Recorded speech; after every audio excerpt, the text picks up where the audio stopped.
Alright, what's up? You got Dana here, and I'm gonna go ahead and give y'all the disclaimer now. If you're on my channel hoping that you're gonna start seeing a consistent stream of battle rap reviews, you might as well go ahead and unsubscribe. And honestly, right now, hip-hop commentary and album reviews is where my head's at.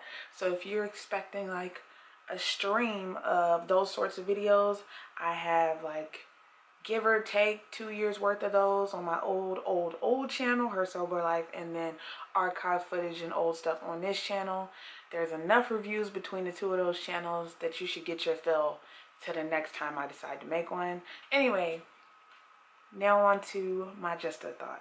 So I'm sure everybody heard about Slim Jesus this summer, and as soon as I heard about Lil Dude, I wasn't in the least bit offended. I wasn't in the least bit shocked. I didn't feel like it was cultural appropriation, and I'm gonna tell you why I feel that way. You gotta remember that Slim and kids like Slim have grown up listening to hip-hop music, okay? Whether they lived in Malibu, whether they lived in Minnesota, whether they lived in, wherever in middle America, whether it be from the trailer park to the mansions. Let's keep in mind that that's the world that we're living in right now. We're living in a world where arguably the best rapper of all time is white, and also we're living in a time period where this music is speaking to these kids in such a huge way.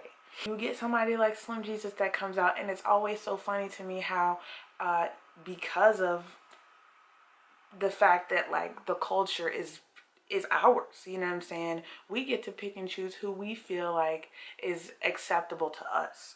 We're living in a day and age where hip-hop no longer has a color binary, hip-hop no longer has an affluence binary, hip-hop no longer even has a sexuality binary, and that's still up for debate because I have yet to see a gay or bisexual or trans rapper really break through, but the conversation is being had, so I feel like you might as well just add that into the puzzle outliers that are now like becoming a part of the overall hip-hop conversation. A lot of people's issue with Slim Jesus is that he made a video that definitely gave you like a drill rap Chicago feeling, very reminiscent of Chief Keef and people like him, and like, your Bobby Shmurdas, and just people, basically these low budget ass videos where it's niggas with choppers, guns. He gave you that vibe. And coming from this little white boy from Ohio who's not living that life in real life, there was an issue, especially after that DJ Vlad interview came out of him admitting that like he's not about that life and the guns in the videos were props.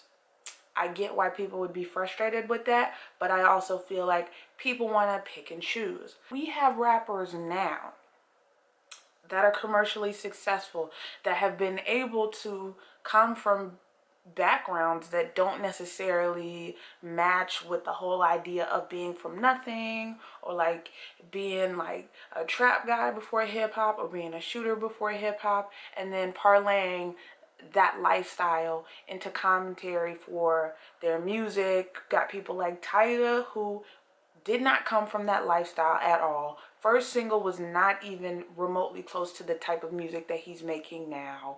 I mean, he appeared on freaking MTV shows early in his career. Like, if anybody, is very visible in hip-hop right now, it's him. And that conversation about him not being about that life doesn't come up anymore.